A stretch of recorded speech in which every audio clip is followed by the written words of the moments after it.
Bismillahirrahmanirrahim. Assalamualaikum warahmatullahi wabarakatuh. Selamat siang, salam sejahtera bagi kita sekalian. Shalom, salve, swastiastu, namo buddhaya, salam kebajikan, rahayu, rahayu. Yang saya hormati, Wakil Presiden Republik Indonesia, Saudara Gibran Rakabuming Raka, para menteri koordinator, para menteri, para kepala badan, ketua Dewan Ekonomi Nasional, para penasihat khusus Presiden, Jaksa Agung, Kepala BIN, Kapolri, Panglima TNI, dan seluruh Kepala Staf Angkatan, para wakil menteri, dan seluruh anggota Kabinet Merah Putih yang saya banggakan. Pertama-tama, tentunya sebagai insan yang bertakwa, marilah kita tidak henti-hentinya memanjatkan puji syukur kehadirat Tuhan Maha Besar. Bagi umat Islam, Allah Subhanahu wa taala atas segala karunia, kesehatan, kebaikan yang masih diberikan kepada kita, sehingga kita dapat berkumpul di siang hari ini di Hambalang, Jawa Barat. Hari ini saya sengaja mengundang saudara-saudara berkumpul di Hambalang, di Padepokan Garuda Yaksa untuk memberi taklimat awal tahun 2026. Pertimbangan saya kumpulkan adalah pertama, untuk kita evaluasi kerja kita tahun lalu. Selanjutnya kita memahami kondisi bangsa kita di tengah dinamika dan gejolak dunia. Dan selanjutnya kita melihat ke depan tahun ini, langkah-langkah apa yang harus kita laksanakan, sasaran-sasaran apa yang harus kita capai. Saudara-saudara sekalian, kita memahami bahwa kondisi bangsa kita penuh dengan tantangan dan cobaan. Yang terakhir, tentunya kita memahami benar bencana-bencana yang terjadi di 3 provinsi di Aceh, tapi juga di beberapa tempat-tempat lain, di Jawa Barat, juga di Jawa Timur, di Jawa Tengah, di beberapa tempat lain. Jadi saudara-saudara, kita hadapi itu, dan dengan kita hadapi itu, kita memahami benar bahwa ternyata negara kita sesungguhnya memiliki kekuatan. Negara kita telah mampu dan terus-menerus membuktikan kepada rakyat kita dan sesungguhnya kepada diri kita sendiri, kepada elit kita, bahwa negara kesatuan Republik Indonesia punya kekuatan. Kita memahami itu dan kita terus telah membuktikan itu di tahun 2025 dan akan kita buktikan di tahun 2026 ini. Saudara-saudara sekalian, dengan ini semua saya ingin menggunakan kesempatan pertama di awal taklimat saya untuk menyampaikan terima kasih saya yang sedalam-dalamnya dari hati saya. Terima kasih saya sebagai presiden, sebagai pemimpin, sebagai penerima mandat dari rakyat Indonesia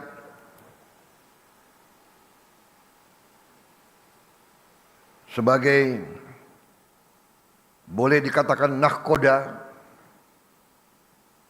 Saya ingin menyampaikan terima kasih kepada pembantu-pembantu saya yang paling inti, saudara-saudara, para Menko, para menteri, para kepala badan, wakil kepala badan, pejabat-pejabat lembaga-lembaga tinggi negara yang sangat penting, Panglima TNI, Kapolri, Jaksa Agung, Kepala BIN, pastikan fakta, facts on the ground yang bisa diukur, bisa dipegang, bisa dilihat. Dengan demikian, saya menyampaikan penghargaan kepada saudara-saudara sekalian. Tidak mungkin saya sebagai presiden bisa melaporkan hal ini kepada bangsa tanpa kerja keras saudara-saudara semuanya. Saudara-saudara, walaupun mungkin tidak terlalu sering saya kumpulkan saudara-saudara. Saudara-saudara telah bekerja dengan penuh inisiatif, dengan penuh pemahaman, keberanian, karena saudara-saudara mengambil keputusan, mengambil inisiatif itu membutuhkan keberanian. Yang paling aman, paling gampang tidak berbuat apa-apa atau menunggu petunjuk. Tetapi pemimpin sejati, pemimpin sebenarnya adalah mereka yang memahami strategi besar, memahami tujuan, memahami direktif pemimpin, sehingga yang dipahami adalah arah besar, adalah petunjuk umum, bukan tiap keputusan harus menunggu petunjuk atasan. Jadi saudara-saudara, apa yang kita telah capai menurut saya sangat membanggakan. Salah satu landasan pertama dari strategi transformasi bangsa yang saya canangkan, yang saya tawarkan kepada rakyat sewaktu saya dan saudara Gibran mencalonkan diri sebagai presiden dan wakil presiden, kita maju ke hadapan rakyat dengan sesuatu strategi tertulis, strategi terukur, strategi melalui kajian puluhan tahun, strategi yang kita yakini, yang kita sebut strategi transformasi bangsa. di mana esensinya adalah yang pertama, bangsa Indonesia harus mandiri. Bangsa Indonesia harus berdiri di atas kaki kita sendiri. Dan di situ elemen utamanya adalah swasembada pangan. Tidak ada bangsa yang merdeka bila mana bangsa itu tidak bisa menjamin makan untuk rakyatnya.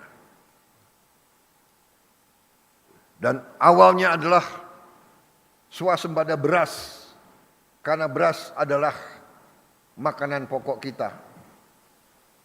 Tapi yang dikatakan swasembada pangan adalah tidak hanya beras. Beras, jagung, singkong,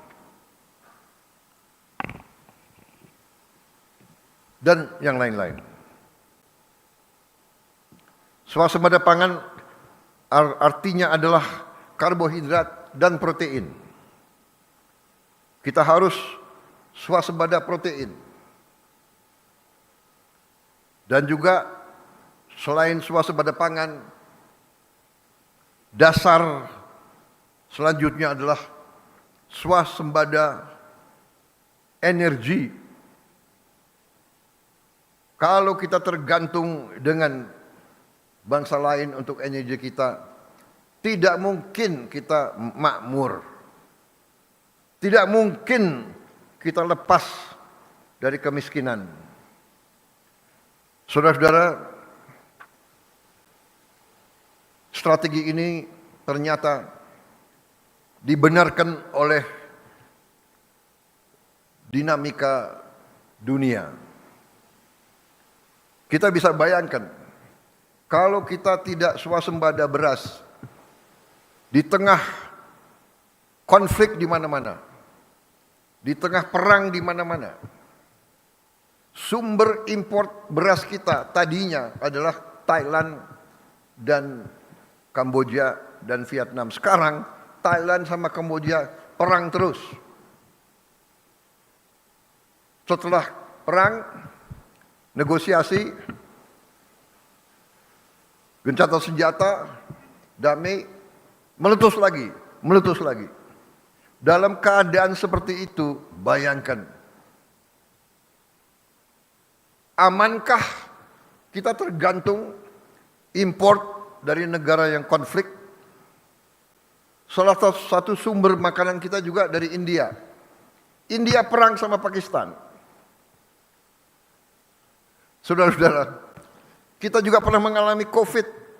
Semua negara pengekspor makanan menutup. Kita tidak bisa import walaupun kita punya uang. Dan import berarti devisa kita keluar. Jadi saudara-saudara, pangan dan energi harus kita mandiri. Harus kita mandiri. Alhamdulillah,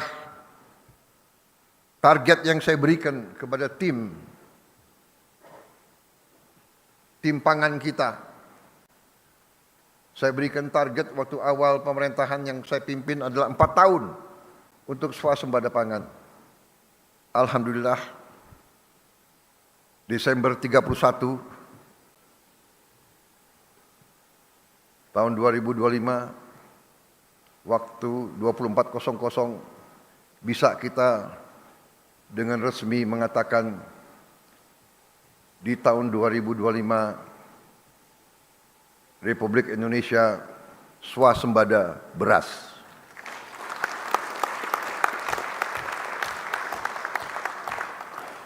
Dan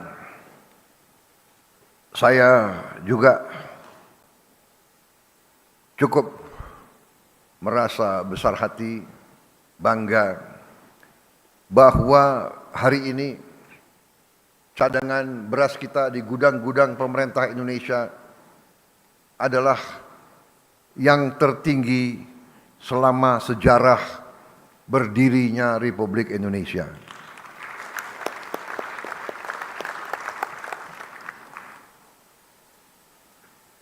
Pernah di pemerintahan Presiden Soeharto, kita di puncaknya pernah punya cadangan beras di gudang pemerintah 2 juta ton.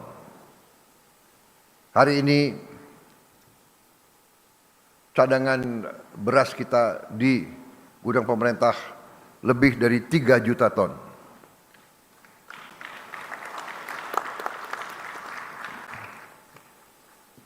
Tertinggi sepanjang sejarah Republik Indonesia. Ini saya kira adalah akibat kerja keras semua unsur. Saudara-saudara sekalian,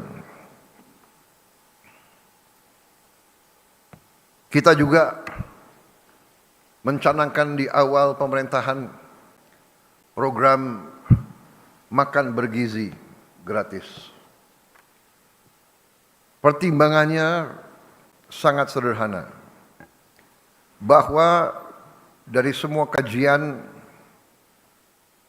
rata-rata 1 dari 5 anak Indonesia kekurangan gizi, 20%, di beberapa daerah sampai 30% lebih. Itu yang jelas dikatakan malnutrisi, stunting, badannya sangat lemah, pertumbuhannya tidak normal. Kemudian ternyata puluhan juta anak-anak Indonesia berangkat sekolah tanpa makan pagi. Banyak juga makan mereka hanya nasi dengan daun-daun.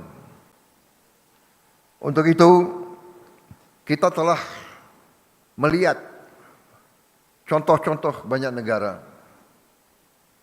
dan kita canangkan makan bergizi ini.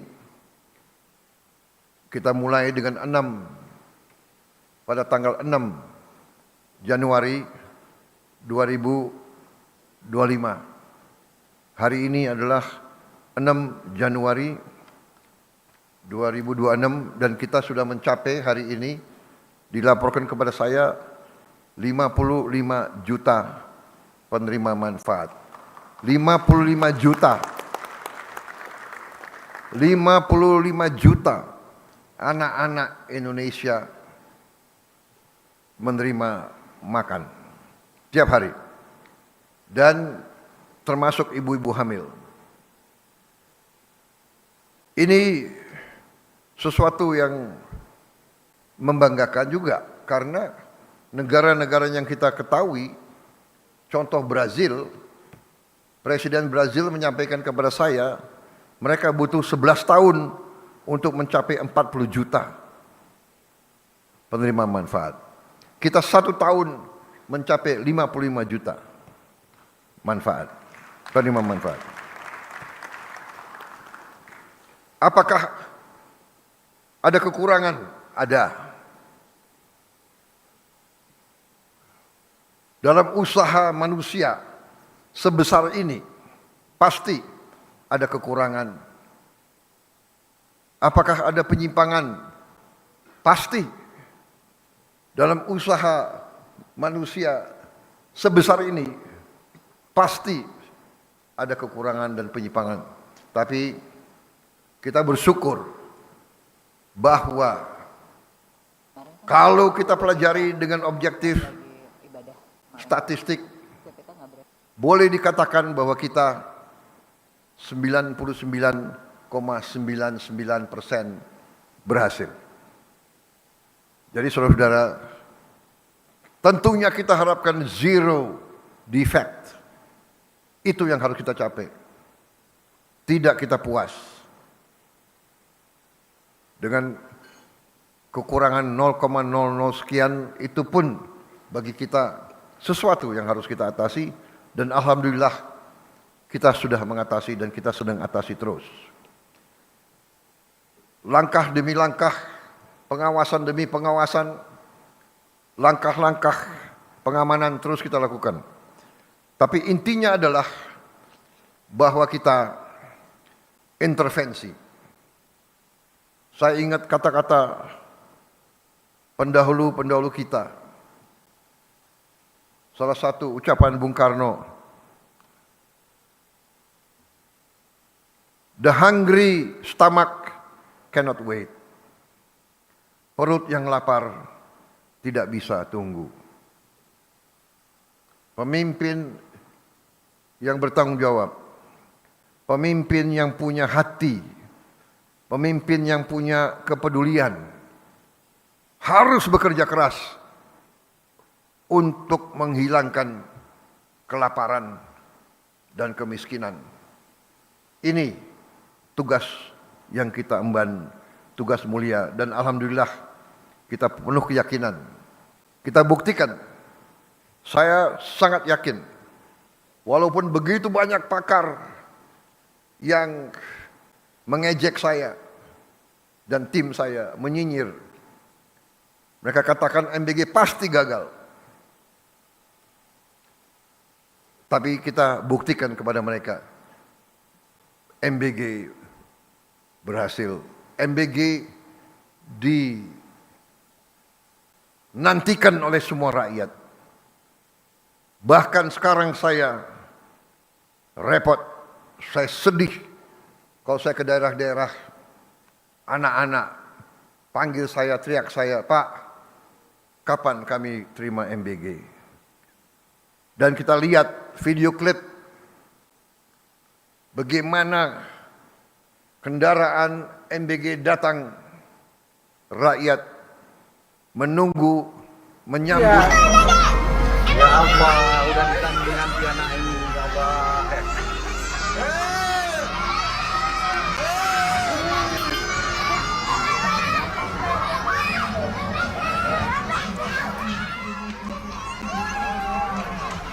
Ya Allah, sedih lagi aku. Ya Allah. Oh. Ya Allah. Ya Allah. Ini kan? Manusia macam mana? Mantap Prabowo. Apa nak? Mantap Prabowo. Enak. Enak. Enak? Enak? Enak Dilan? Dilan? Terima kasih nasinya enak banget. Mungkin tadi Ya, terima kasih. Enak.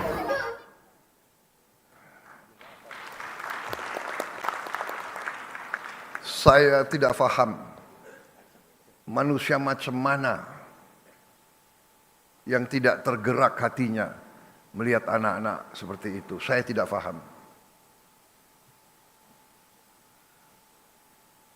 Hei orang-orang pintar, hei orang-orang pintar yang ngejek, lihatlah dengan mata dan hatimu rakyat kita, anak-anak itu.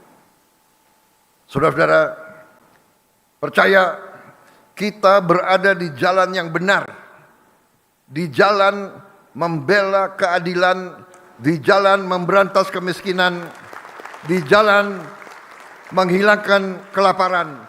Kita berada di jalan yang bersih, yang suci.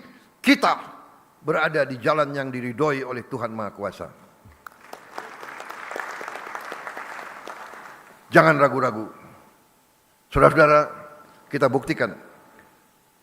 Kalau niat kita bersih, niat kita tidak mencuri uang rakyat, kita berbuat untuk kepentingan rakyat, kepentingan bangsa kita, keselamatan bangsa kita, kita tidak perlu ragu-ragu. Kita tidak perlu sedikit pun gentar. Dan saudara-saudara, kita pasti dimaki, kita pasti difitnah. Karena banyak kekuatan, tidak hanya di negara kita, banyak kekuatan memang berada di pihak yang senang di alam penuh korupsi, penuh penyelewengan, penuh penipuan. Mereka ingin kaya di atas penderitaan rakyat kecil. Jadi kita siap. Kalau kita dihantam, kita difitnah, kita diejek, terima itu sebagai kebanggaan.